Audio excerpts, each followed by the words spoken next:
Buenas tardes. Esta es la tercera lección o la tercera charla que tenemos sobre el tema crítica del pensamiento trascendente con énfasis en la literatura bíblica. Este día de hoy nosotros vamos a hablar del concepto de trascendencia y de una de las formas de entenderlo. Para decirlo con palabras cortas, esta forma de entender la trascendencia de que vamos a hablar hoy, la podríamos llamar la trascendencia del hombre. Y en la clase próxima podríamos entonces hablar de una cosa que se puede y se suele llamar tradicionalmente la trascendencia de Dios o la trascendencia absoluta.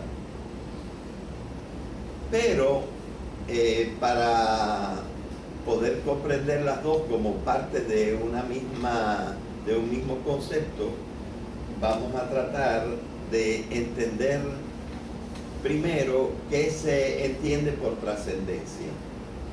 En la página que les acabo de repartir está el principio de un artículo mío que se publicó en un libro de texto para hablar del ser humano y que se ha usado en varias universidades de Puerto Rico. Se trata del capítulo de un libro publicado, editado por un profesor que ahora está de profesor en Mayagüez. Creo que antes fue profesor en la Católica y hasta dio unos cursos en esta universidad, según creo recordar. El profesor Sánchez, Juan José Sánchez, español. Allí está explicada la etimología de la palabra trascendencia. Y para que ustedes tengan un récord, pues les copié la primera página, pero el artículo entero está en lo que llamamos la página del profesor, el blog mío, en donde he reunido muchos documentos. Y allí está precisamente este documento que se llama Trascendencia, que es un capítulo de ese libro. Las personas que no sepan todavía acceder a mi blog, yo les puedo decir al final de la clase cómo llegar a mi blog, o alguno de los compañeros se lo puede decir también, porque hay varios que saben cómo acceder a mi blog. Así que vamos a empezar por... sí, gracias. Vamos a empezar por hablar de qué significa etimológicamente la palabra trascendencia. Yo creo que probablemente todos ustedes saben lo que quiere decir etimológicamente. Etimológicamente quiere decir según el significado que tenía en las palabras, quizá en otras lenguas, de las cuales proviene nuestra palabra en español, trascendencia. No cabe duda que nos ayuda saber que trascendencia está dividido en una especie de prefijo que llamamos trans, y una cosa que también existe por separado en español, que es ascendencia, o una forma nominalizada del verbo ascender. Así que trascender es ascender hasta tal punto que uno se sale de donde estaba. ¿Ok? Está en un ambiente y pasa a otro ambiente. Y el hecho de que no digamos, por ejemplo, traspasar, que podríamos entender en un sentido bastante horizontal, porque también se puede traspasar cualquier umbral y pasar más lejos de este umbral. Aquí se trata de trascendencia. Parece que les pareció más adecuado hablar de un traspasar hacia arriba, traspasar hacia algo en cierta forma más elevado de lo que antes teníamos, del lugar de donde procedíamos. Bien. Lo primero que quisiera decirles con respecto a esta palabra es que la tenemos que tomar en un sentido metafórico. Y ya estamos utilizando la clase pasada en donde distinguimos que hay formas de pensamiento unívoco, formas de pensamiento análogo y formas de pensamiento trascendente. Entonces, metafórico mítico. Realmente no estamos entendiendo la palabra en el sentido unívoco, sino como una metáfora de una realidad difícilmente conocible y difícilmente explicable en términos unívocos. Así que estamos usando una metáfora. En realidad, pudiéramos decir que cuando hacemos una acción trascendente, no nos salimos completamente de donde estamos, porque en realidad, personalmente o como seres humanos y seres sensibles, seres corporales, no podemos salir de nuestra corporalidad, no podemos salir de una serie de circunstancias concretas. Así que la palabra no está tomada en un sentido unívoco, sino que ya estamos tomándola de la trascendencia. Tendremos que hablar en el sentido análogo y en el sentido metafórico mítico, y la palabra correspondiente, la palabra trascendencia, también la tenemos que entender en el sentido análogo y en el sentido mítico. ¿Ok? Pero la etimología pues está tomada del lenguaje ordinario. Dicen los diccionarios etimológicos que ese pedazo, si le quitamos el tras y queda el send y le dejamos al lado el sufijo, la raíz es send, S-C-E-N-D, y que esa raíz, al traducirse al español, deja de lado la forma que tenía en latín, o una de las formas que tenía en latín cuando estaba separada de los otros elementos de la palabra. Y dice que la raíz verdadera en lenguas anteriores es scant. Eso simplemente como dato etimológico, que la raíz viene de scant. Entonces, nosotros nos damos cuenta que el verbo latino inicial era scandere, y que esto quiere decir subir, montar, o la misma palabra ascender, escalar, ¿verdad? Ir subiendo de una posición a otra posición. Así que resulta fácil comprender el verbo trascender como un pasar más allá, pero en cierta manera también lo podemos entender como subiendo, ¿verdad? Como algo que nos lleva a un auge, a un aumento, a algo que tiene una realidad que en cierta manera puede parecer o ser superior al otro pedazo de la realidad que teníamos. Okay. Entonces, naturalmente, que si nosotros tenemos que pasar de una parte a otra, entre la primera parte y la segunda parte, podemos considerar que se trata de un límite, ¿verdad? Una parte de la realidad llega hasta aquí y después de este límite se trata de una parte diferente de la realidad.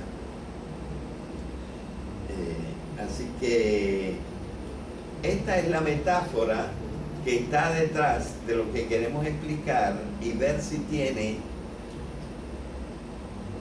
alguna verdad dentro de la metáfora. Ya en la clase pasada, en la charla pasada, nosotros vimos que la metáfora tiene dos modos de entenderse. Un modo directo de entenderse, un modo recto de entenderse, un modo literal de entenderse, y hemos sabido que esto aplicado a lo que tenemos en la mente es siempre inexacto y hasta falso. Y entonces tiene un segundo sentido que hemos llamado el sentido oblicuo, y que, para ser modestos, podemos decir que hay un chance, una oportunidad de que este sentido oblicuo sea verdad. Y eso es precisamente lo que nosotros queremos tratar de examinar en el día de hoy, ¿verdad? Así que ese límite es un límite simbólico, porque algo que nosotros debemos tener bien anclado en nuestra mente y que yo voy a tratar de explicar en cierto sentido, explicar un poco, es que la realidad es una. No hay más que una realidad.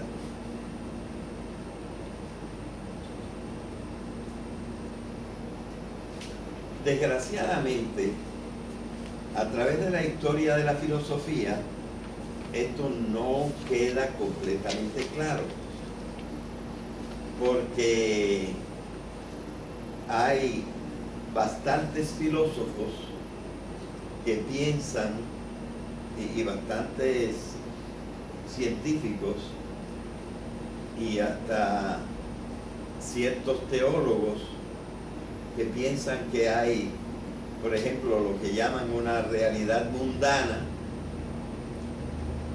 y otro tipo de realidad que cada uno explica a su manera. E incluso nosotros estuvimos viendo en la clase pasada, yo dije quizás en una forma demasiado cruda o sencilla, que Platón es uno de estos que cree que la verdadera realidad, lo que no es apariencia, lo que no es medio falso o medio flojo, es las ideas, ¿verdad? El mundo de las ideas sería la realidad. O sea que nosotros tenemos en la filosofía y a veces en las concepciones religiosas una idea de que la realidad es más de una. Esto ordinariamente lo llamamos el dualismo.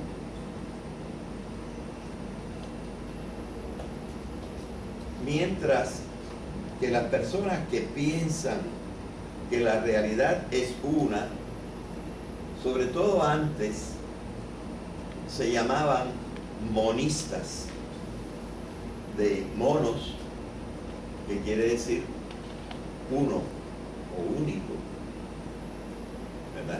Profesor, la del individuo sería la fenomenología. Dime. La del individuo sería fenomenología. la que cada uno es un mundo.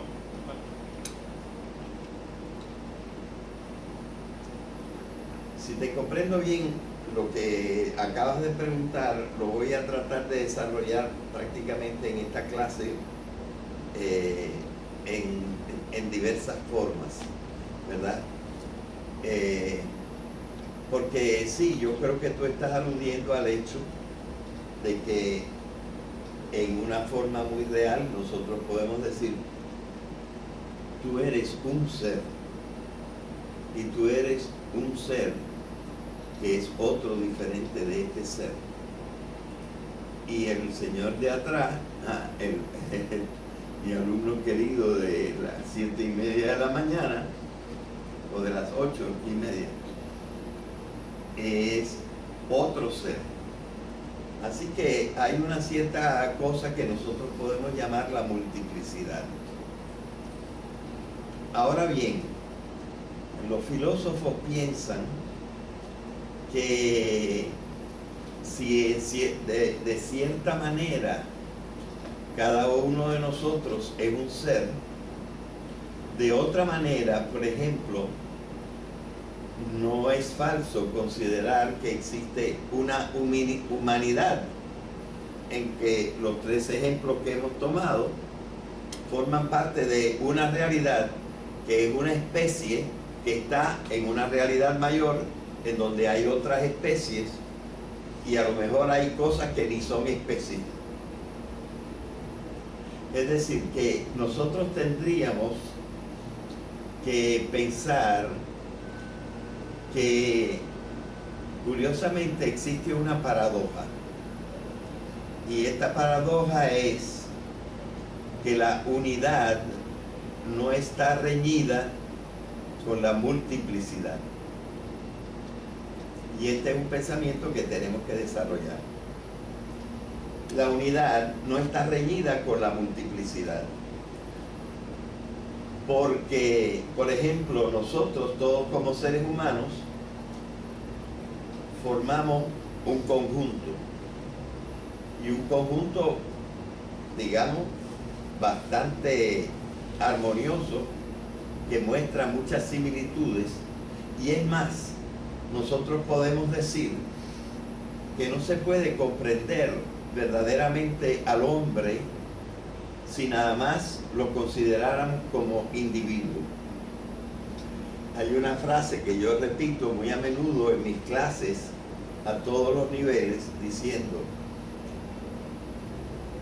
el individuo humano no puede dar una razón cabal. Cabal quiere decir hasta el fin, hasta el cabo. El individuo humano no puede dar una razón cabal de lo que se llama el fenómeno humano. Y cuando nosotros decimos hombre, pues allí están metidos muchos.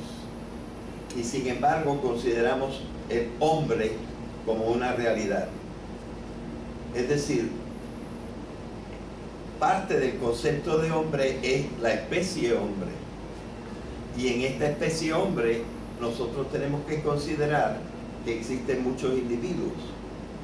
De manera que hay ciertas formas de comprender que la realidad está organizada. Y esto es lo que hace que si la realidad está organizada, se puedan armonizar un poco la unidad con la multiplicidad. Más o menos eso contesta tu pregunta, ¿verdad? Sí. ¿Sí? Bien, y nosotros vamos a seguir hablando precisamente de eso. Una de las cosas que nosotros explicamos en el primer cursillo que yo di hace 3 semestres, el cursillo sobre la metafísica y la gnoseología,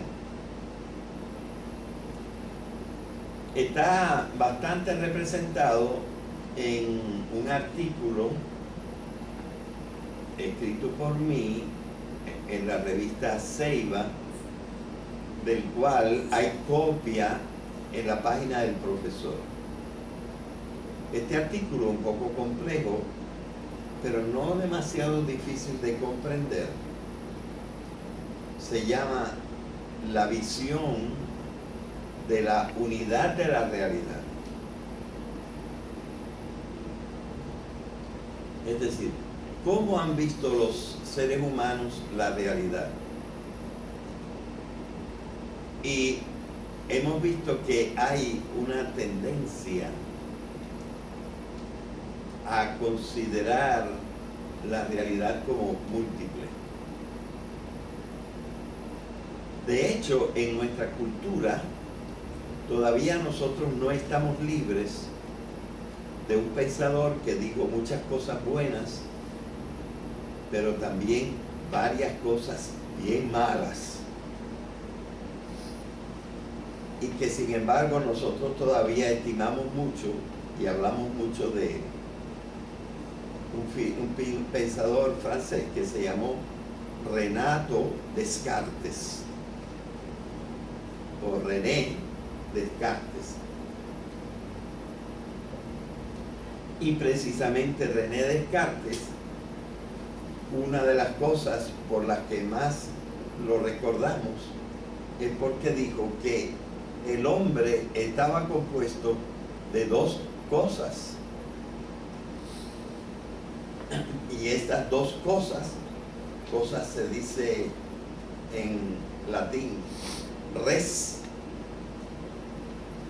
Pues había dos cosas. Una cosa del hombre se caracteriza porque tiene extensión, es decir, tiene las tres dimensiones de la extensión, y por eso él la llama la res extensa. Pero el hombre tiene otra cosa que no tiene extensión, y esta cosa que no tiene extensión no la vamos a definir solamente por lo que no tiene, vamos a tratar de definirla por lo que tiene. Lo que tiene esa otra cosa que está en el hombre, tiene pensamiento, y el pensamiento no tiene extensión, pero es una realidad. Por lo tanto, son dos realidades, dos res. Entonces, si quizás no podemos acusar completamente a Platón de dualista, porque él después de todo comprende que existe la materia, aunque la considera un poco despreciable. Ya Descartes es el más típico dualista, porque cree que existen dos realidades. Bueno, así que hay dos posiciones al observar la realidad. Una posición que dice que hay una realidad, y otra posición que dice que hay dos realidades. En el artículo que yo les mencioné, yo trato de presentar una visión moderna en que se hace claro que la realidad debe ser considerada como una sola.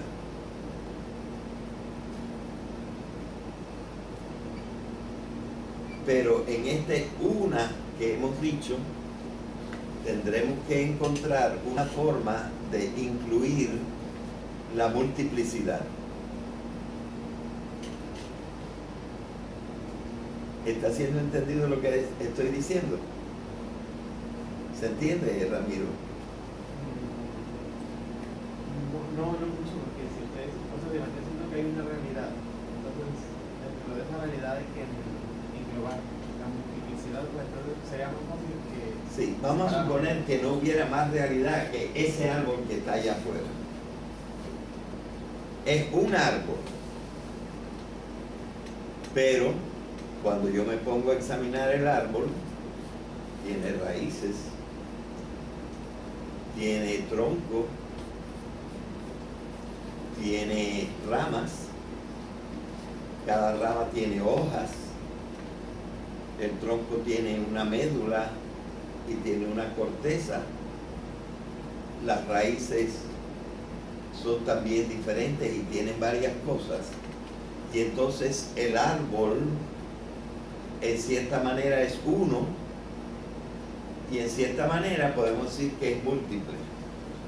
Bueno, pero la realidad no es solamente ese árbol, la realidad es todo.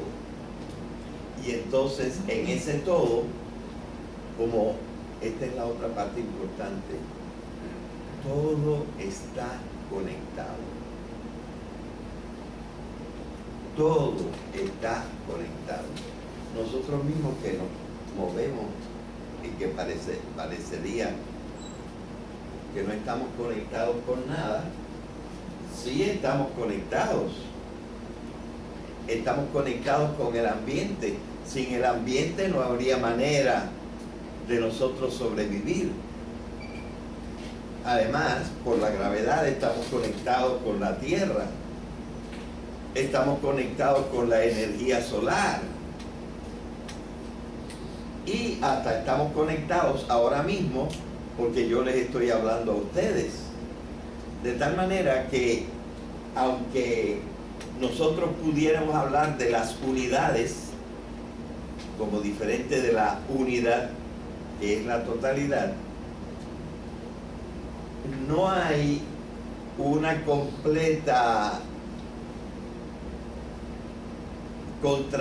contradicción entre lo uno y lo múltiple, porque todo está conectado. Para el equilibrio. Sí.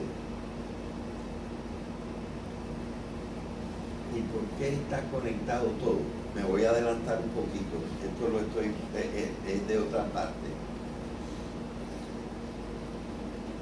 Está conectado por lo que está en la fórmula de la definición de energía por Einstein. Está conectado por la energía y la masa. Y la masa en el espacio que permite la velocidad.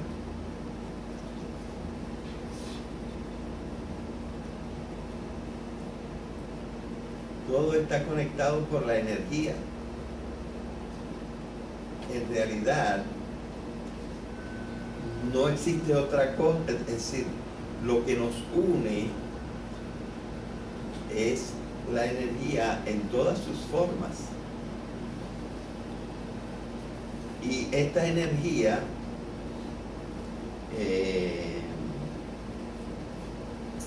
se transforma, pero es la misma. Después digo algo más de la energía. Pero entonces ustedes ven que nosotros podríamos considerar la realidad como una sola cosa. La pudiéramos llamar las diferentes formas que en conjunto adopta la energía. Claro, en este momento estoy hablando en un sentido físico, pero es que es un sentido también muy real y poco a poco lo podríamos ir completando, y es una cosa que ustedes pueden ir adquiriendo en una forma sencilla, la forma sencilla que yo puedo expresar en el artículo ese que se encuentra en la página del profesor y también se encuentra en la revista, ¿está esperando la computadora? La revista Ceiba, que está en la biblioteca, que dirige el profesor Fred Díaz. Sí. Allí está Pero en esa misma revista yo, sí. ¿Tú querías decir algo? Sí. Y aclarar. Confusión. Sí.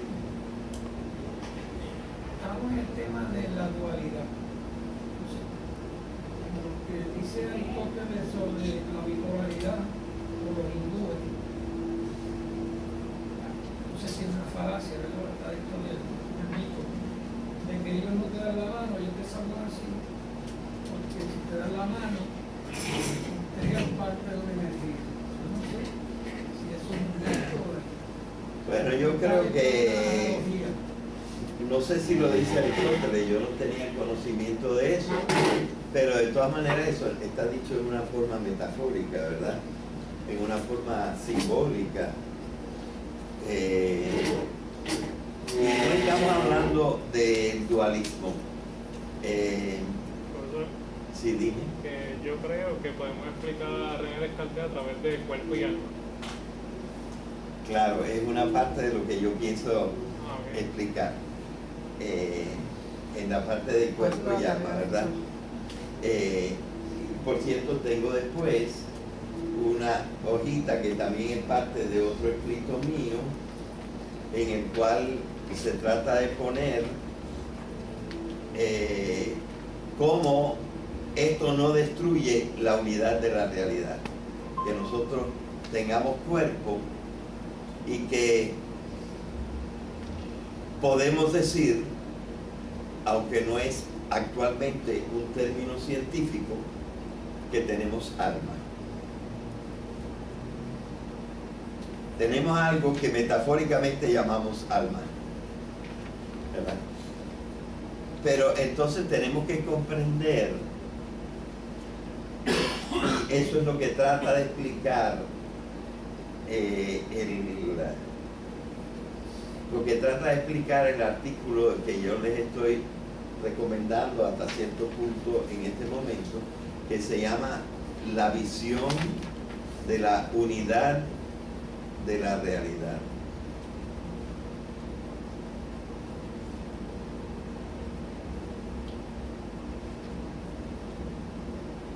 Bueno, el filósofo que más insistió, bueno, déjenme decirles esto primero que se me olvidaba. Lo que yo hago en el artículo es decir, los teólogos, bueno, empiezo por los científicos. Los científicos son los más fuertes partidarios de la unidad de la realidad. Y precisamente, por ejemplo, la explican a través de la energía. Todo está hecho de energía y la energía se convierte en masa y la masa en energía y cosas por el estilo, ¿verdad? Porque en la ecuación una cosa puede pasar de un lado y puede pasar del otro. Pero después vienen los filósofos y los filósofos están divididos. Una serie de filósofos piensa que la realidad es doble, hay dos realidades. Y otra serie de filósofos dicen que no, que la realidad es una. Y luego vienen los teólogos. Y los teólogos deberían decir que la realidad es una. Pero a menudo han vacilado y están inclinados a usar un lenguaje que lleva a pensar que la realidad es doble o que hay dos realidades. Y por ejemplo, durante mucho tiempo en la religión, y todavía no está completamente dejado de lado, se habla de que existe un mundo natural y existe otro mundo sobrenatural. Y decimos que en nuestro ser humano hay una cosa que es nuestra naturaleza y otra cosa que no pertenecía a nuestra naturaleza y que llamamos la gracia, por ejemplo, que es un regalo de Dios que nos añadiría. Y claro, no nos estamos dando cuenta de que estamos hablando en un lenguaje metafórico. Entonces, en la metáfora sostenemos una especie de dualidad.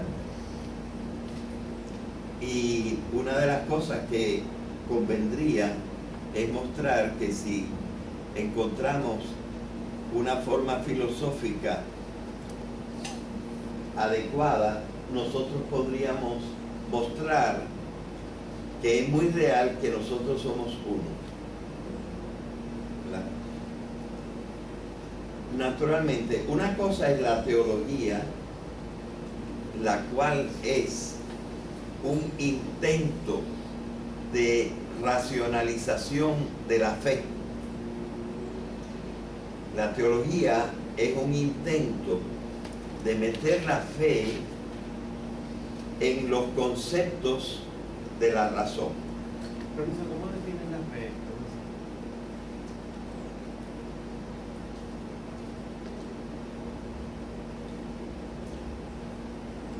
En este momento me gustaría decirlo en una forma que no es propiamente la que lo dice la religión, ¿verdad? La fe es una forma mítica de hablar de la realidad, pero mítica no quiere decir falsa.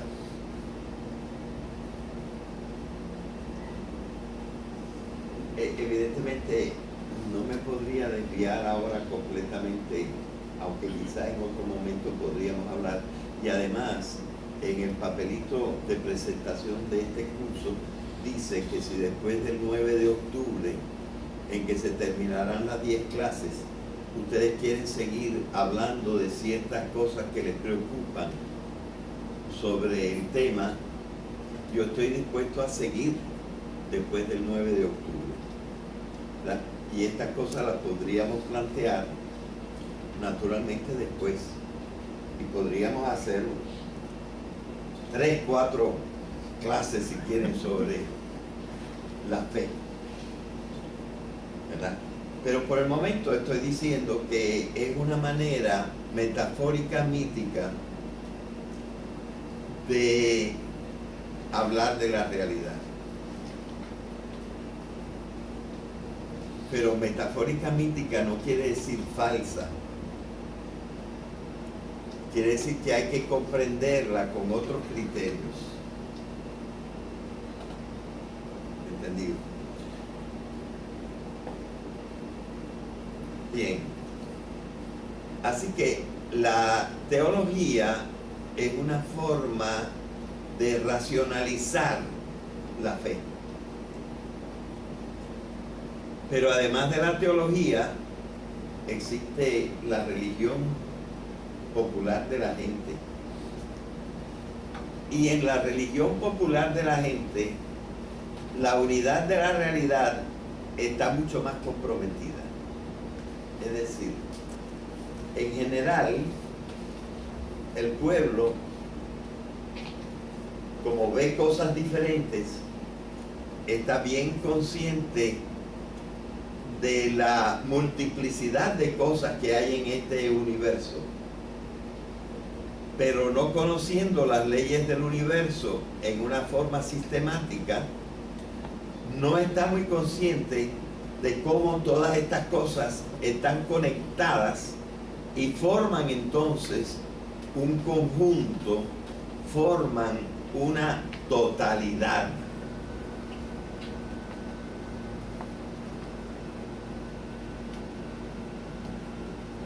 ¿Cómo va la cosa? ¿Están entendiendo lo que estoy proponiendo? Estoy proponiendo que la realidad es una. y que cuando nosotros pensamos, tanto desde el punto de vista físico, científico, como del punto de vista filosófico y como del punto de vista teológico, cada vez nos podríamos convencer más que hay una sola realidad.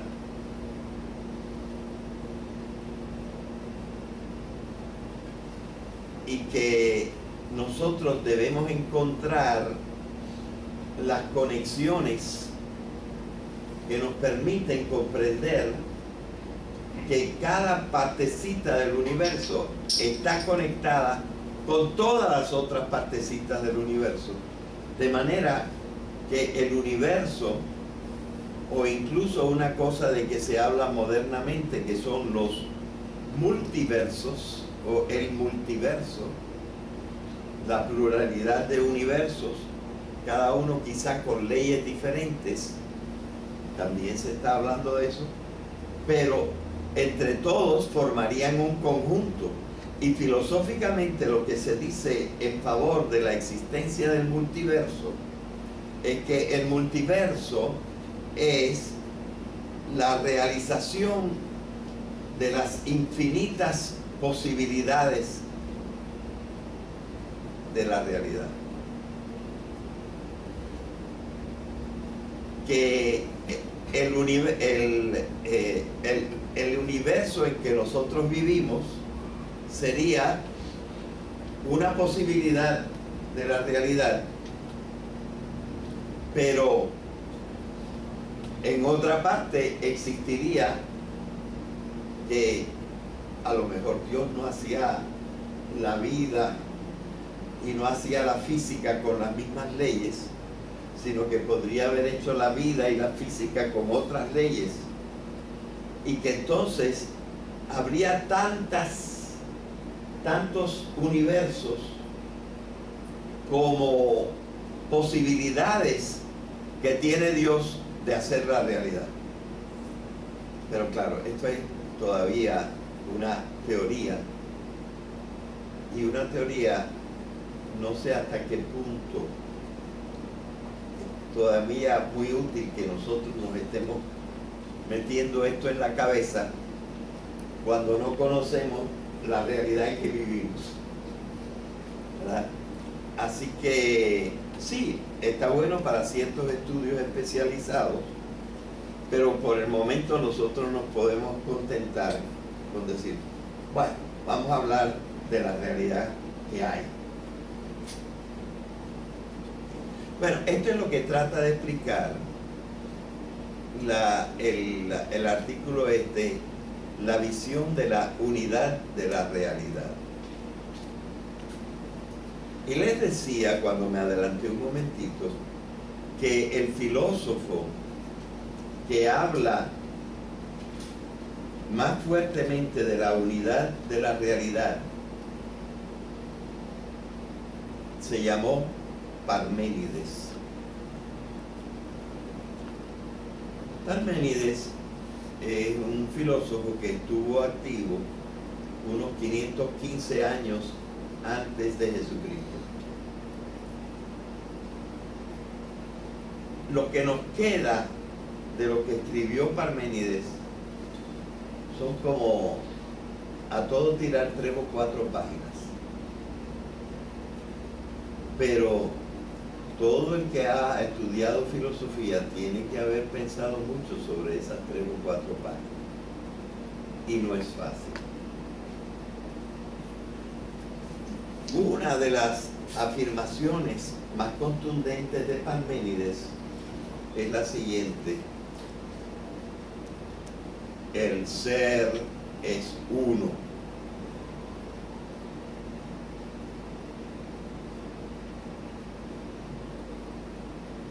Y el no ser es nada.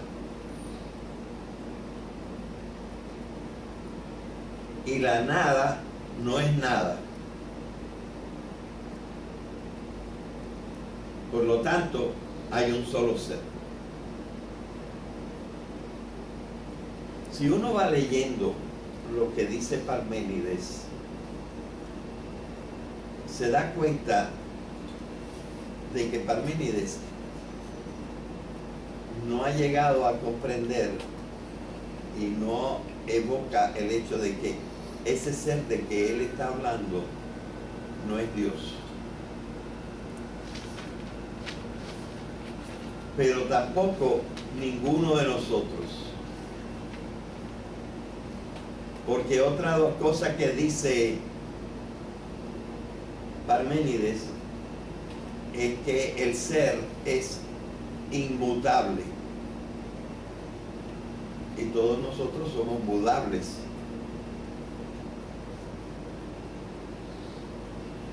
Así que Parménides, en cierta manera, es el descubridor de la filosofía del ser.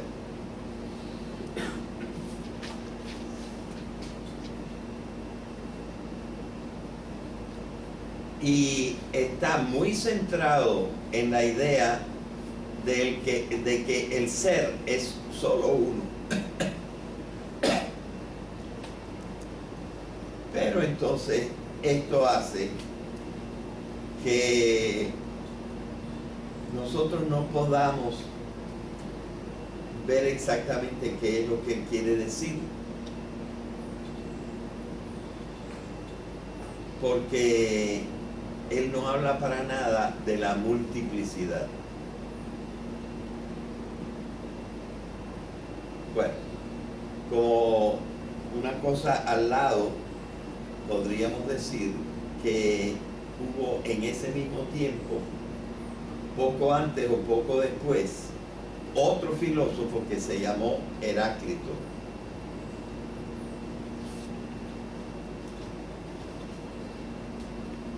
Y que dice cosas muy distintas de las que dijo Parménides.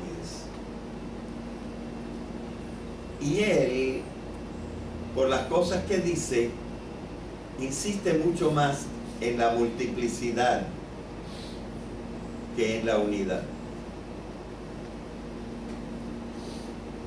Pero como nosotros ya hemos pensado que la multiplicidad y la unidad no están totalmente reñidas, podría ser que nosotros pudiéramos sacar cosas muy buenas de Heráclito y pudiéramos sacar al mismo tiempo cosas muy buenas de Parménides. Aunque yo también me he leído Heráclito, y Heráclito lo que queda de él son unas 13 páginas, más o menos. Yo estoy más compenetrado con Parménides. Y he llegado a pensar lo siguiente: nosotros comprenderíamos mucho más a Parménides si él, en vez de decir el ser es uno, hubiera dicho la realidad es una. Y entonces nos sería bastante más fácil comprender que hay unidad y que hay multiplicidad. La realidad es una. Todo está conectado. Absolutamente todo está conectado.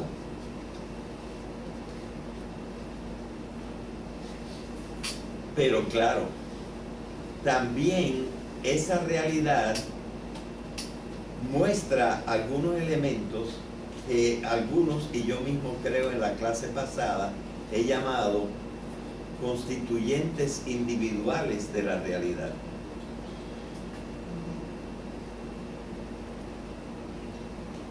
Cada uno de nosotros, y también las sillas y los libros y todo lo que hay, son constituyentes individuales de la realidad. Pero es una ilusión pensar que estas cosas no están conectadas entre sí. Claro, como el concepto de ser es un concepto máximo en filosofía, está bueno que Parménides haya insistido en el ser.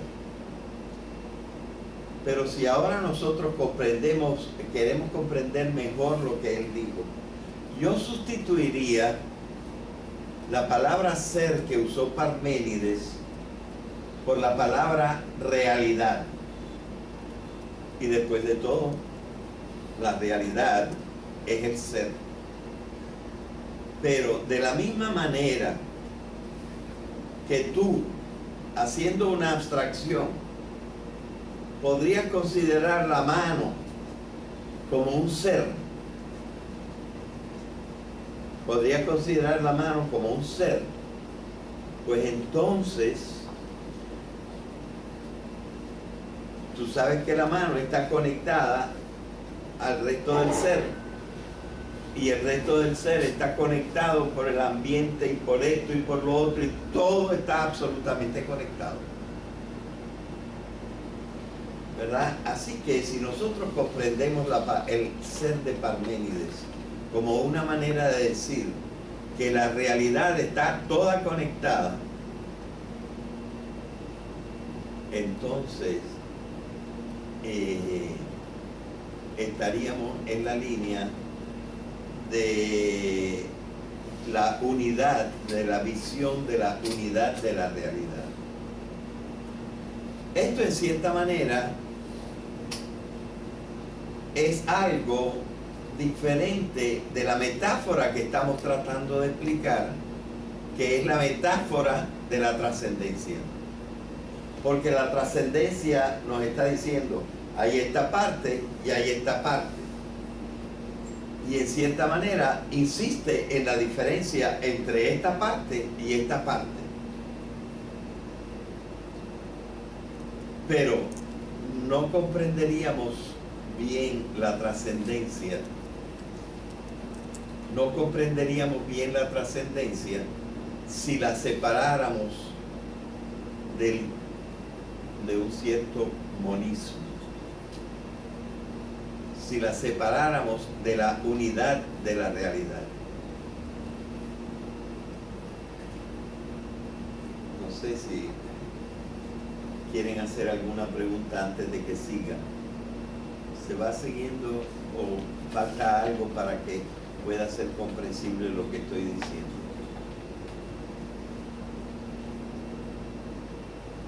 ¿Está bien? Entonces vamos a seguir un poquito para adelante. El otro día yo les hablé de este libro y aquí está una referencia para adquirir gratuitamente este libro en su computadora. Pero hoy yo voy a hablar del primer libro de este señor, que es uno de los 3 o 4 últimos libros que tienen la idea de realidad muy presente. El título del primer libro de este señor se llama The Fabric of Reality. La realidad, dice él, es como una fabricación, como un edificio. Y toda la realidad está conectada como un edificio, tiene columnas, tiene paredes, tiene ventanas, tiene esto, tiene lo otro, tiene electricidad, ¿verdad? La fábrica de la realidad es una sola. Es prácticamente lo que dice. Y es uno de los 3 libros que trata de explicarnos la totalidad de la realidad. Hay otro gran físico que yo creo que ya debería haber ganado un premio Nobel, pero que ha ganado otros premios casi tan importantes como el premio Nobel, y que trabajó con Stephen Hawking y ha escrito varios libros junto con Stephen Hawking. ¿Saben quién es este? El espástico este, que es tan genial, ¿verdad? Bueno, pues Este señor se llama Roger Penrose y tiene otro libro, salido varios años después del de Deutsch, que se llama The Road to Reality. También él piensa que la realidad es una sola. Pero en el libro yo diría que el libro de Penrose es una combinación del primer libro de Deutsch con el segundo libro de Deutsch. Porque la mitad de los capítulos del libro de Penrose son sobre el pensamiento y sobre la ciencia para poder comprender la realidad. Y estos son las explicaciones, ¿verdad? El segundo libro es la explicación. El primer libro habla de la realidad, el segundo libro habla de la explicación de la realidad. Y el libro de Penrose, que es más gordo que este, es un libro que habla de la realidad y de cómo la explicamos. Y se llama The Road to Reality. Profesor, yo tengo una pregunta referente al libro. Y es que David Deutsch nos explica cómo se hace una buena conjetura. Sí. Entonces, en la página como 24 hay un diagrama de la explicación de las temporadas, que por qué en un lugar es invierno, en otro lugar. Y él dice que es una buena conjetura porque aunque el autor quiera cambiarlo, no puede. Entonces, ¿cómo podríamos hacer una buena conjetura filosófica donde que no podamos cambiarla, que sea difícil, que sea una buena conjetura como David Deutsch? Bueno, pues nosotros estamos pensando en la conjetura de que la realidad es una. Y yo estoy tratando de dar explicaciones para hacer claro que la realidad es una. Pero todavía voy a meter un poquito de crítica en esto que estoy diciendo. Mi conjetura, que también se puede llamar hipótesis, es que la realidad es una. Y entonces estoy buscando explicaciones sensatas para mostrar que la realidad es una.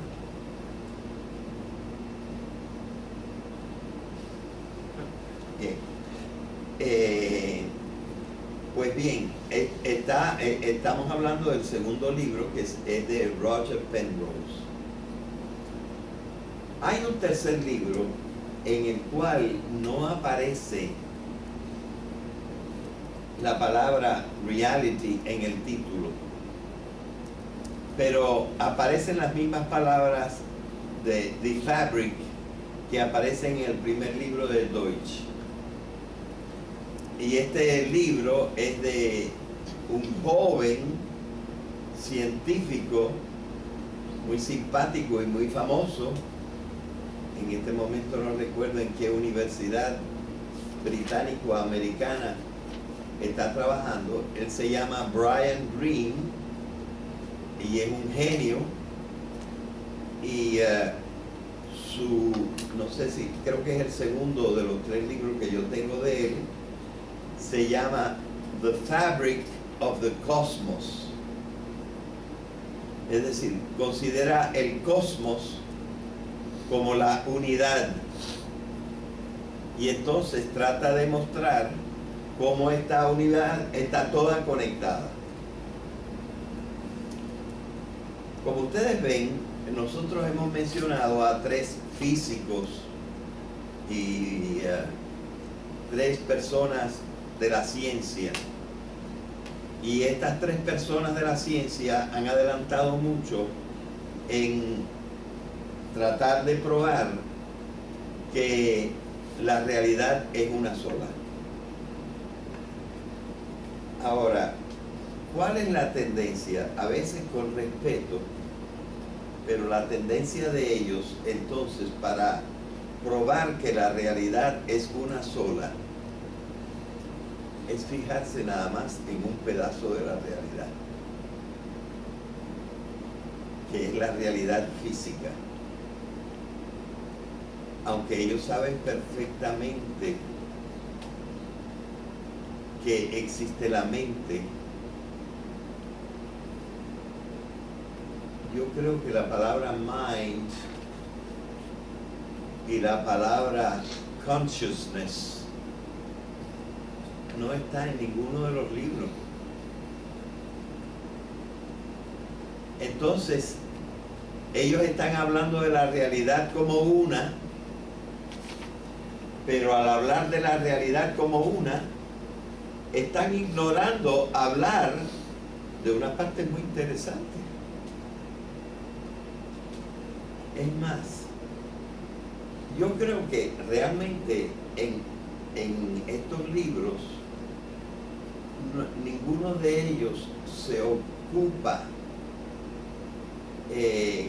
casi ni de paso del ser humano. Y sin embargo, el ser humano es una tremenda realidad, la realidad que más nos interesa, ¿verdad? Así que una de las estrategias para hablar de la unidad de la realidad ha sido una cosa que hasta cierto punto yo creo que ellos son muy respetuosos y tratan de no llegar directamente ahí, pero en cierta manera se trata un poquito de una cosa que podemos llamar un reduccionismo. No tanto porque ellos no crean que existe un alma o un espíritu o esto y lo otro, o que existe un Dios, sino porque en cierta manera al pensar en la realidad no incluyen estas cosas, o piensan, como se ha pensado un poco ingenuamente, que el hombre es diferente de los animales, o que el hombre no está incluido en el resto de la realidad, o no han reflexionado exactamente sobre esto. Sin embargo, mi conjetura es que incluso si nosotros incluimos el alma, Dios y otra serie de cosas, las incluimos en la realidad, todavía habría manera de decir que la realidad es una. Y este es más o menos el sentido en el que yo quiero hablar de la trascendencia. Hay cosas tan diversas en lo que es uno solo, una sola cosa, ¿verdad? No sé, hoy como que me parece que a lo mejor alguna gente no me está siguiendo del todo, pero pueden preguntar, podemos hablar, comentar. No lo llamen preguntar, hagan algún comentario. Bueno, yo quería comentar que Antonio Damasio tiene dos libros. Uno se llama Self Comes to Mind, que es sobre la conciencia, y el otro Descartes Error. Sí, pero estos son no los físicos. Aunque Antonio Damasio es un gran conocedor de la filosofía. Y no mencionaste el primero de sus libros, o uno de los primeros de sus libros, que se llama Descartes Error, el error de Descartes. ¿De qué error está hablando? Del error de considerar que en el hombre hay dos cosas en vez de una sola. O sea, él es un gran partidario de la unidad de la realidad, y sobre todo de la unidad de la realidad que él estudia, que es el ser humano, porque él pertenece a las ciencias sociales. Ahora nosotros tenemos que decir que las ciencias sociales hasta cierto punto están menos desarrolladas que las ciencias físicas, y por eso he tomado más bien el ejemplo de las ciencias físicas y estamos hablando del concepto de realidad que tienen los físicos. Pero ahora les voy a presentar un físico y cosmólogo que también es medio filósofo y que fue el que me inspiró a escribir el artículo sobre la visión de la unidad de la realidad.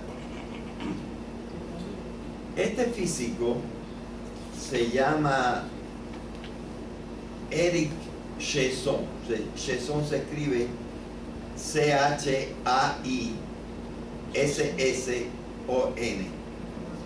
Eric Chaisson.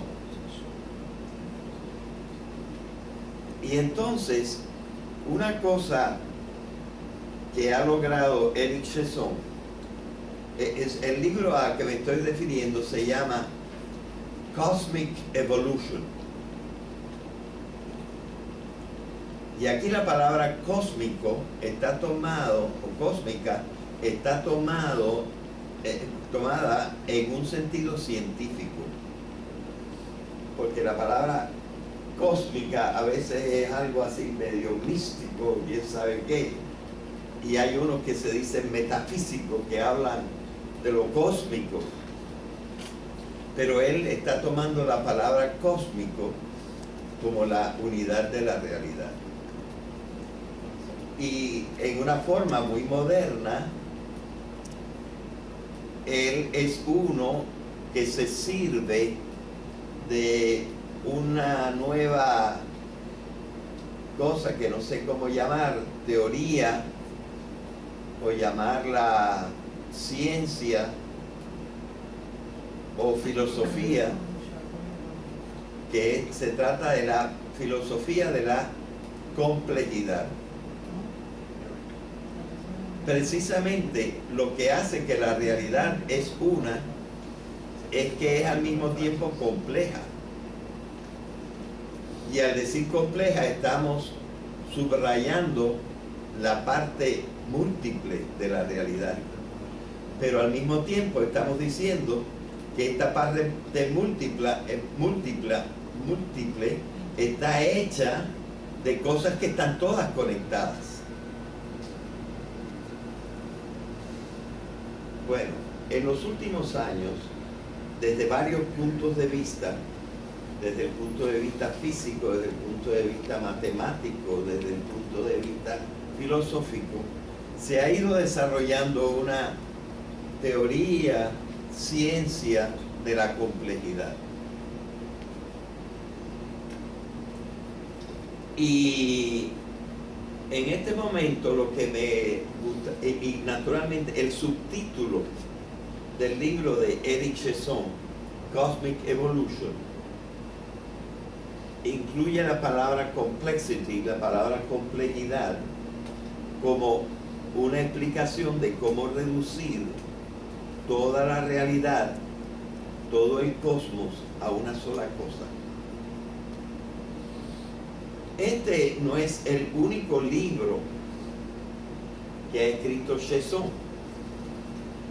Y Chaisson ha escrito una serie de libros subiendo en la escala de las diferentes cosas de la realidad hasta hablar de un fenómeno, del fenómeno más alto que ha encontrado. Y el fenómeno más alto que ha encontrado es la ética. Es decir, una cualidad de unos seres que han descubierto a profundidad una dimensión que se llama el bien. ¿Y quién ha descubierto el bien? Que nosotros sepamos, nada más el hombre. Y el hombre sería el animal ético. Por cierto, algunos de los que creen o de los que piensan sobre los alienígenas se plantean el hecho si los alienígenas son éticos o nada más racionales en una forma más limitada, que han desarrollado las cosas de la inteligencia y la instrumentalidad de la razón, pero que al parecer no se muestran éticos ni tampoco emocionales, ¿verdad? De manera que esto hasta indicaría que nosotros no estamos seguros de que haya ningún otro ser que, subiendo por la escala del ser, haya llegado hasta la dimensión ética. Y muchos seres tampoco han llegado hasta la dimensión intelectual.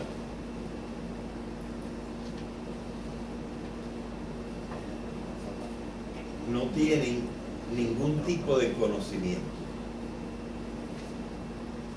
No sé, imagino que las plantas, a pesar de ser vivas, no tienen ningún tipo de conocimiento, aunque quizá los animales sí tengan un poquito de conocimiento, pero no el conocimiento intelectual.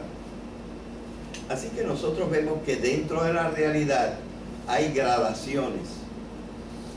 Y por fin un físico y cosmólogo como Eric Chesson, en sus libros, aunque no en el mismo libro, pero ha considerado muchos aspectos de la realidad y ha logrado encontrar, gracias al principio, a uno de los principios de la complejidad, que todas esas cosas están conectadas. Que para ser ético hace falta primero ser intelectual, y para ser intelectual hace falta antes ser sensible, y para ser sensible hace falta antes ser vivo, y para ser vivo hace falta antes ser material. Y ya en cierta forma tenemos todo conectado, porque cada una de estas cosas son un resultado de un arco, de una flecha, de un movimiento de la realidad que se ha ido desarrollando. Y yo diría que esta es la primera trascendencia.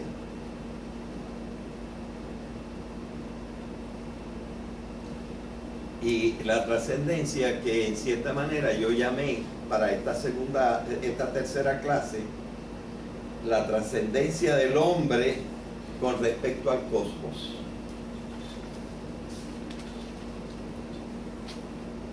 Digámoslo ahora de esta manera.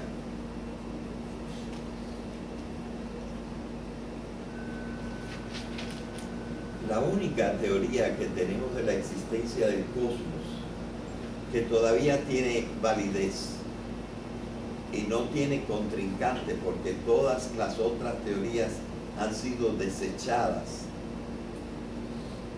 La teoría que impera en este momento, que es la que podemos considerar, porque todas las otras han sido desechadas científicamente, es el Big Bang, que no se sabe si es el comienzo absoluto o un nuevo comienzo, pero lo que hay ahora, dejando un momento de lado el multiverso y considerando el universo, todo procede de un evento, el Big Bang.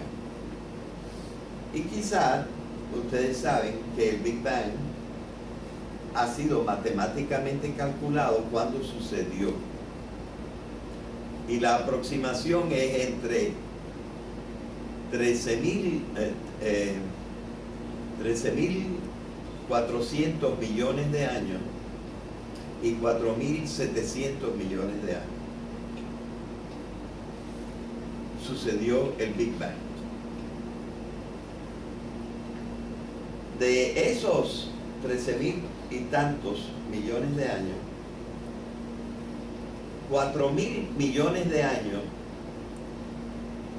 no pudieron todavía constituirse los átomos.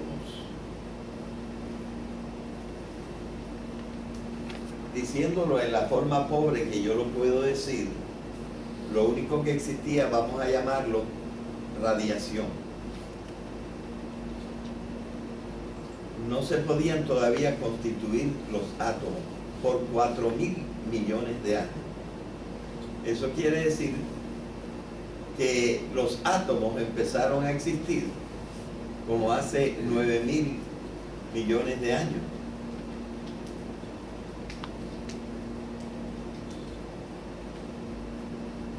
Bien, desde entonces y por 5.000 millones de años más,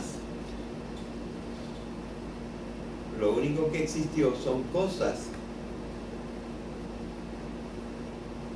con átomos sueltos o con átomos en moléculas y después en galaxias y luego en planetas y luego en diferentes elementos. Pero todo desde hace 9.000 millones de años está hecho de átomos.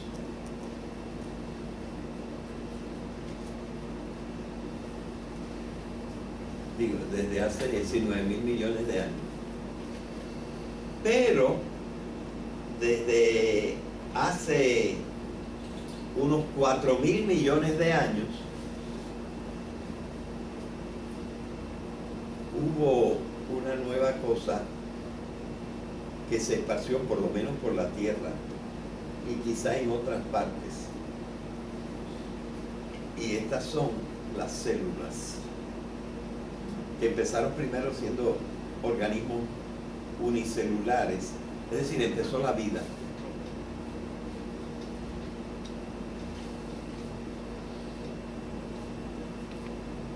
Entonces, eso quiere decir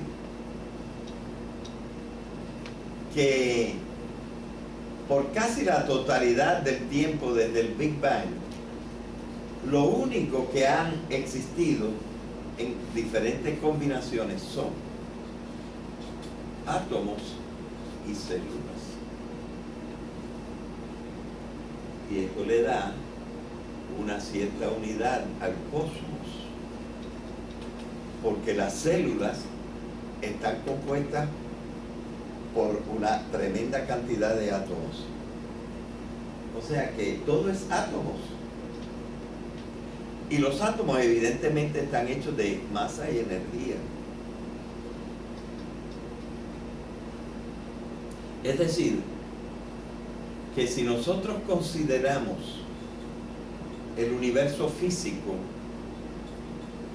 ya nosotros podríamos, y es lo que encanta y fascina a los físicos, y no es falso, es que el mundo es una unidad. El cosmos es una unidad. Bien.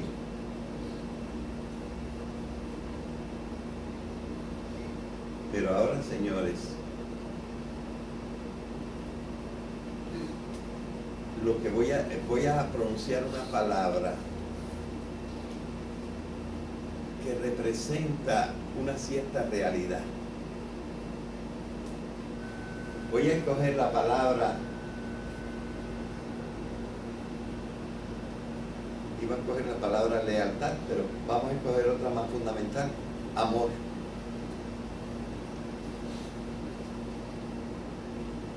¿Dónde están los átomos del amor?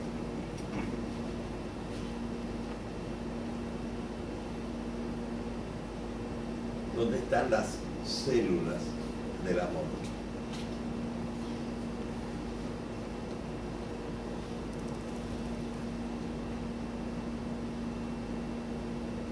En realidad, no habría forma de hablar de células del amor y de átomos del amor. Pero yo creo que alguno de ustedes podría inventar una objeción a lo que yo estoy diciendo.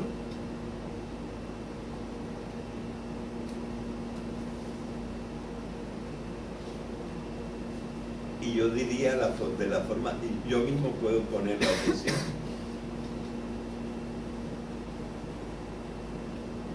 Sin átomos y sin células no hay amor posible.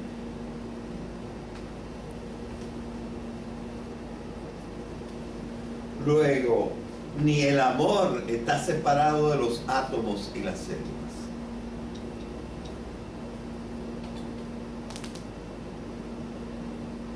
Sin embargo, Aristóteles nos puede proveer un concepto que nos permite distinguir entre los átomos y las células por una parte y el amor por otra.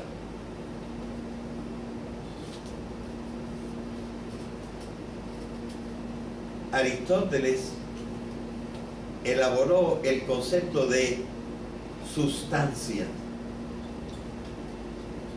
que nosotros hemos mencionado antes. El concepto de sustancia ha cambiado a través de la historia. Aristóteles en el concepto de sustancia no estaba hablando del agua, no estaba hablando del oxígeno, no estaba hablando de la gasolina, que nosotros llamamos una sustancia, no estaba hablando de la leche, no. Una sustancia, para Aristóteles, diciéndolo en una palabra que ya yo he usado anteriormente, una sustancia es un constituyente individual de la realidad.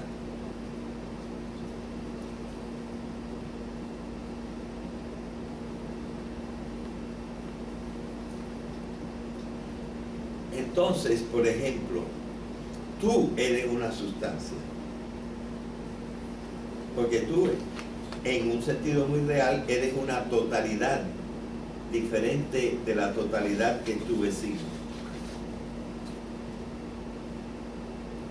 Tú eres una sustancia para Aristóteles, es decir, tú eres un constituyente individual de la realidad. Bien. Los átomos separados o agrupados, cada uno es una sustancia y en grupo también son una sustancia si forman una cierta totalidad. Por ejemplo, en una gallina o en una piedra. Es decir, todo lo que existe individualmente es una sustancia en el sentido de Aristóteles. El error de Descartes sería suponer que el cuerpo del hombre es una sustancia y que el alma del hombre es otra sustancia, otra res, otra realidad.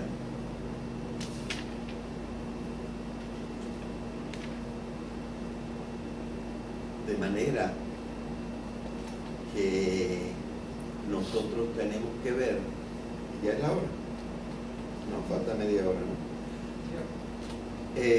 Nosotros tenemos que ver que el cuerpo del hombre lo podemos llamar una sustancia.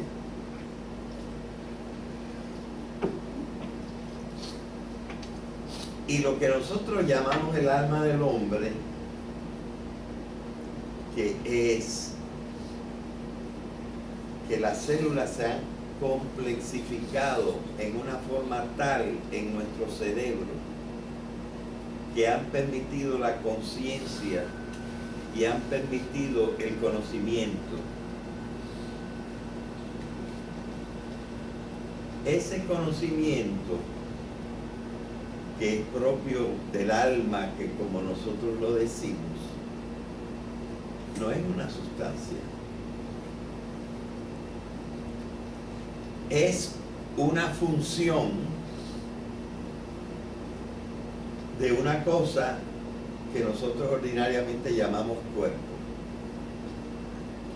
No de cualquier cuerpo, sino de un cuerpo grandísimamente complexificado.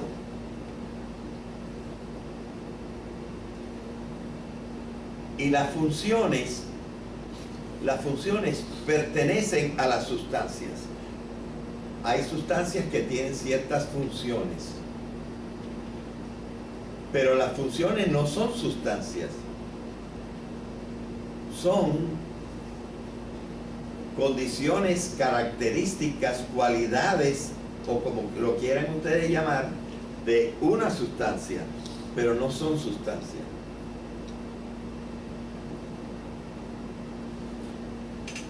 Entonces, nosotros podemos ver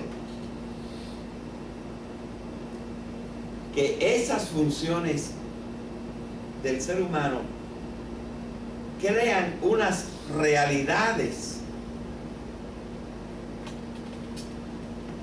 Y yo les he estado explicando en estos días a mis estudiantes de Grecia, en una introducción que les estoy dando, que uno de los avances más grandes que ha hecho el hombre es la escritura. Y lo que a mí realmente me fascina de la escritura es que ha creado un mundo que antes no existía. Antes las ideas, para existir, tenían que existir en un cerebro. Y ahora nosotros en cierta manera tenemos en las bibliotecas, tenemos en el internet unas cosas que incluso si las ideas no fueran recuperables de los cerebros, porque la mayor parte de la gente se ha muerto por la bomba atómica, alguien podría sacar las ideas de una biblioteca. Es decir, que las ideas, aunque no sean sustancias, como creía Platón, son algo. Y que las ideas y los anhelos, los conatos, como dijimos el otro día, son algo. Y yo diría que esos elementos son los elementos que han trascendido el límite de lo que nosotros llamábamos átomos. Es decir, realmente me parece que sería medio estúpido pensar que las ideas tienen átomos. Lo que tiene átomos es el cerebro de los que pueden funcionalmente idear. Pero las ideas no tienen átomos. Y a esto yo creo que le podemos, con bastante razón, llamarlos como una metáfora. La metáfora de que es un tipo de realidad que ha trascendido lo material. Y sin embargo, no constituye una realidad diferente. Porque no hay idea, a pesar de lo que dije de las bibliotecas pueden excitar otra vez el cerebro de un hombre que sabe leer. Pero hay una serie de cosas como las ideas y hay otra serie de cosas como el amor, que sería medio estúpido decir que tienen átomos, aunque no podrían existir sin que existieran átomos, ¿verdad? Entonces, existe, y especialmente en el hombre, en donde precisamente ha ido culminando la evolución hasta hacer aparecer la conciencia y la eticidad, hay unas cosas que nosotros pudiéramos llamar trascendentes, que aunque tienen una cierta relación con la materia, no son materia, pero no pueden existir sin la materia. ¿Ok? Bueno, me faltan todavía varias cosas, pero podríamos decir que aquí tienen ustedes, no sé si sería conveniente leerlo ahora, ustedes me dicen, aquí yo he hecho, esto se llama una formulación renovada, porque lo he escrito varias veces, sobre el concepto de alma humana o espíritu.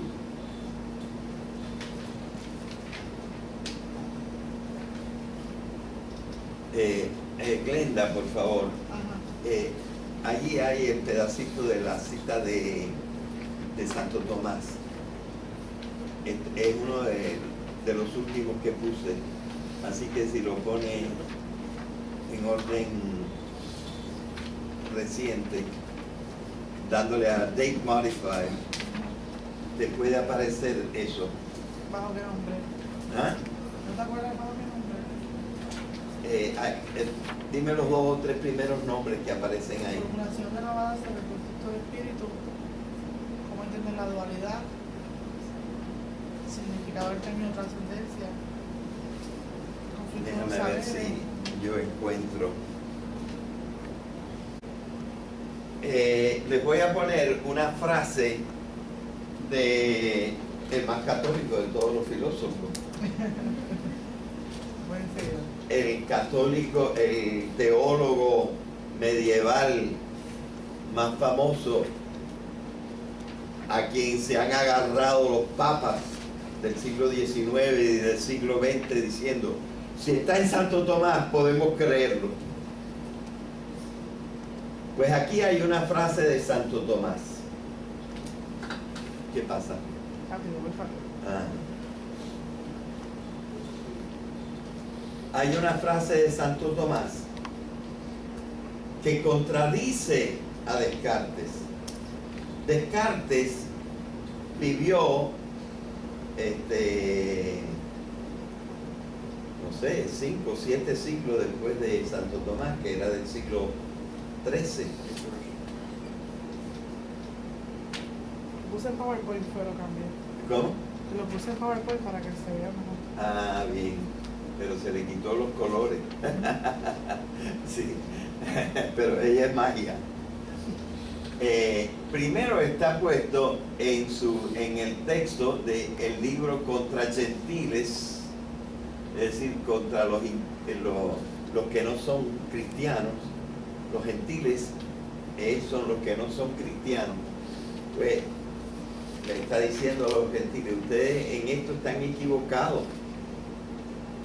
El cuerpo, bueno, allí está primero, como lo dijo él en el libro, escrito en latín, y abajo hay una traducción que creo que es bastante exacta, aunque yo la arreglé para que se comprendiera un poquito mejor. Léeme tú eso que dice abajo. No es que el cuerpo y el alma sean dos sustancias existentes en acto. Acuérdense, sustancia para Santo Tomás es lo mismo que para Aristóteles. Un constituyente individual de la realidad. sino que Repite otra vez. no es que el cuerpo y el alma sean dos sustancias existentes en acto, sino que de los dos surge una sustancia existente en acto. Pues el cuerpo del hombre no es el mismo en acto, estando el alma presente, que estando el alma ausente, sino que el alma hace que él mismo sea en acto. Sí. Sí. La palabra acto, nosotros la pudiéramos traducir por en realidad. Hay unas cosas que pueden llegar a ser realidad, y eso se llama que existen en potencia, porque puede ser que lleguen a existir en realidad. Pero hay otras cosas que existen en acto, o como dicen en inglés, they actually exist. En ese sentido, acto significa que existe de veras, ya completamente realizado, y no solamente que puede ser que existan. Pues dice, no existe un cuerpo solo, no existe un alma sola. El cuerpo no es una sustancia y el alma otra sustancia, sino que el cuerpo y el alma, que nosotros pudiéramos llamar también espíritu, el cuerpo y el alma son una sustancia en la realidad, en acto. Porque el cuerpo solo lo que sería es un cadáver. Y el alma sola no podría ni pensar porque no tiene cerebro. Así que el cuerpo y el alma son dos sustancias. Ven ustedes que en esta parte tan fundamental de lo que pudiéramos llamar la espiritualidad del hombre, la existencia del espíritu en el hombre, ya desde bastante antiguo, desde el siglo XIII, pensado por un filósofo y teólogo de gran poder mental, dice que no son dos cosas el cuerpo y el alma. Como decía 7 siglos después, no 7 no, 4 o 5 siglos después decía Descartes, ¿verdad? De manera que no estoy diciendo ninguna herejía, estoy tratando de devolverle un poquito a los pensamientos religiosos una idea que a veces se les ha olvidado a los religiosos, ¿verdad? Que nosotros debemos pensar que la realidad es una sola, que está toda conectada, pero que esto no nos impide comprender que solo una parte de la realidad puede pensar, que son los seres humanos, ¿verdad? De manera que nosotros a esta parte, metafóricamente, le pudiéramos dar el nombre de trascendencia. Y no creo entonces, a pesar de que digo que lo estamos diciendo con una palabra que no significa en realidad lo que quiere decir, sino que tiene un segundo sentido, como las metáforas, que existe una cosa que se llama la trascendencia, y esta trascendencia todavía no la estamos considerando en el autor de la realidad, que sería Dios, sino que en la charla de hoy nosotros estamos insistiendo que realmente nosotros podríamos hablar de una trascendencia del hombre, que el hombre tiene una primera trascendencia, y esta primera trascendencia es la parte del hombre no explicable en átomos, aunque tampoco explicable sin átomos. Porque para que exista esta, necesitan existir los átomos y las células, ¿verdad? Pero existen, no sé cómo llamarla, partes de la realidad en donde se evidencian fenómenos, cosas es una mala palabra aquí, pero se evidencian fenómenos, eventos, funciones que no existen en todas partes y que forman algo especial, y que precisamente estas funciones,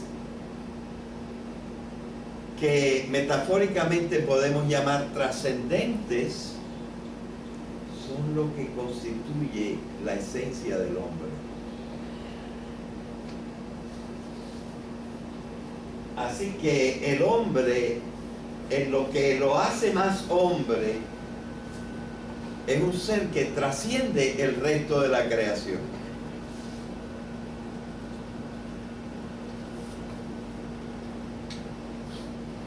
Y para eso no hemos necesitado decir que el hombre no sea animal,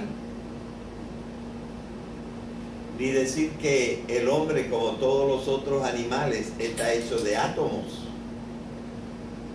Y por lo tanto, no es contradictorio decir que la realidad es una y que la realidad es múltiple, y que parte de esta multiplicidad es la trascendencia humana. Una trascendencia en que hemos llegado a un tipo de conocimiento que nada en el resto del universo, ni siquiera los animales, tienen con la perfección que nosotros la tenemos. Y esto no implica que el día que nos encontremos de veras con los alienígenas, si ellos existen y están por ahí, también ellos pudieran ser como nosotros, a lo mejor. Y ser también unos seres hasta cierto punto trascendentes. Y entonces tendríamos que cambiar un poco nuestro vocabulario y nuestra manera de comprender las cosas para incluirlos entre estos seres inteligentes que serían los alienígenas y nosotros, ¿verdad? Y no cambiaría mucho, pero sería una parte del universo que es el sentido trascendente. Digo en sentido trascendente porque al decir que pasa más allá, parecería que dijera pasa más allá de la realidad, o de la realidad como la consideran los físicos, ¿verdad? Así que estamos al mismo tiempo sosteniendo la idea de la unidad de toda la realidad y al mismo tiempo la idea de que existen unos seres en esta realidad, en cuanto que la realidad tiene también multiplicidad. Existen unos seres que son trascendentes si los comparamos con los otros seres que también existen en la realidad y que son seres meramente físicos.